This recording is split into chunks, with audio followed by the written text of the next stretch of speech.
The Holy Bible, New Testament, New International Version. The Book of Luke chapter 6, verse 1 to 49. Jesus is Lord of the Sabbath. One Sabbath Jesus was going through the grain fields, and his disciples began to pick some heads of grain, rub them in their hands, and eat the kernels. Some of the Pharisees asked, "Why are you doing what is unlawful on the Sabbath?" Jesus answered them, "Have you never read what David did when he and his companions were hungry?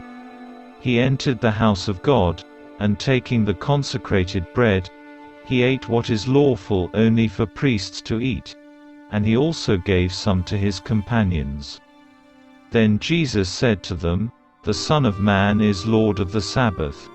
On another Sabbath he went into the synagogue, and was teaching, and a man was there whose right hand was shriveled. The Pharisees and the teachers of the law were looking for a reason to accuse Jesus. So they watched him closely, to see if he would heal on the Sabbath. But Jesus knew what they were thinking, and said to the man with the shriveled hand, "Get up and stand in front of everyone." So he got up and stood there. Then Jesus said to them, "I ask you, which is lawful on the Sabbath?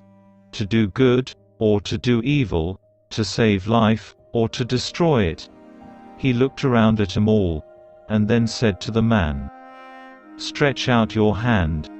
He did so, and his hand was completely restored. But the Pharisees and the teachers of the law were furious, and began to discuss with one another what they might do to Jesus. The 12 Apostles. One of those days Jesus went out to a mountainside to pray, and spent the night praying to God.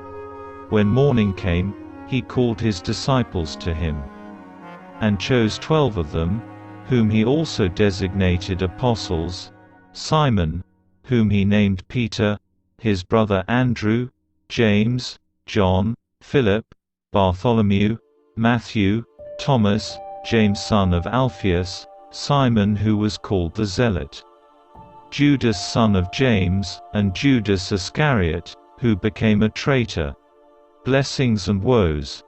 He went down with them, and stood on a level place.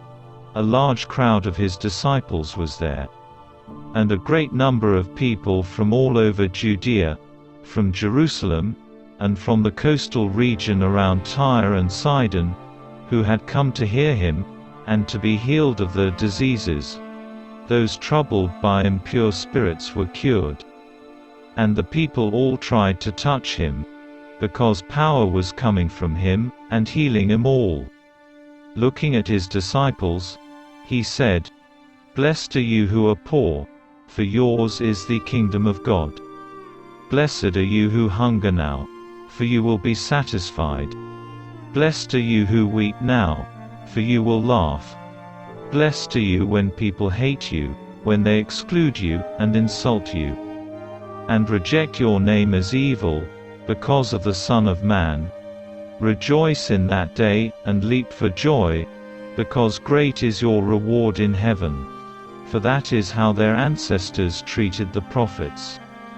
But woe to you who are rich, for you have already received your comfort. Woe to you who are well fed now, for you will go hungry. Woe to you who laugh now, for you will mourn and weep. Woe to you when everyone speaks well of you, for that is how their ancestors treated the false prophets. Love for enemies. But to you who are listening I say, love your enemies, do good to those who hate you, bless those who curse you, pray for those who mistreat you. If someone slaps you on one cheek, turn to them the other also. If someone takes your coat, do not withhold your shirt from them. Give to everyone who asks you, and if anyone takes what belongs to you, do not demand it back. Do to others as you would have them do to you. If you love those who love you, what credit is that to you? Even sinners love those who love them. And if you do good to those who are good to you, what credit is that to you? Even sinners do that. And if you lend to those from whom you expect repayment, what credit is that to you? Even sinners lend to sinners, expecting to be repaid in full. But love your enemies, do good to them, and lend to them without expecting to get anything back. Then your reward will be great. And you will be children of the Most High, because He is kind to the ungrateful and wicked. Be merciful, just as your Father is merciful. Judging others. Do not judge, and you will not be judged. Do not condemn, and you will not be condemned. Forgive, and you will be forgiven. Give, and it will be given to you. A good measure, pressed down, shaken together, and running over, will be poured into your lap. For with the measure you use, it will be measured to you.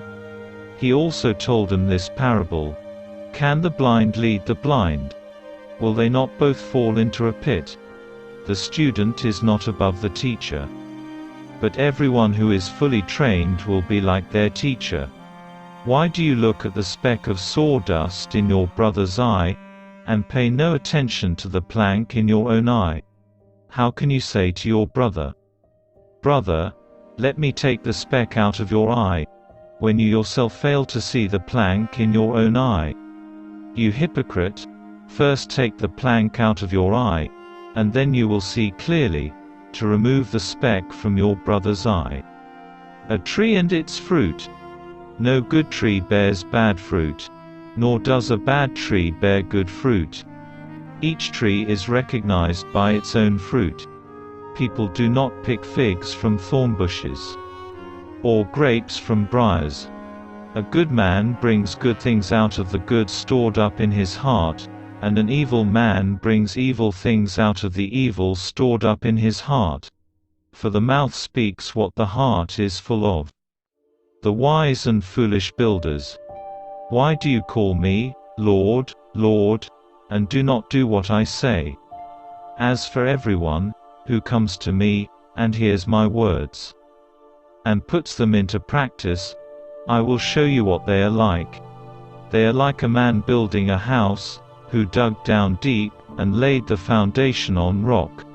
When a flood came, the torrent struck that house but could not shake it, because it was well built. But the one who hears my words, and does not put them into practice, is like a man who built a house on the ground without a foundation. The moment the torrent struck that house, it collapsed, and its destruction was complete.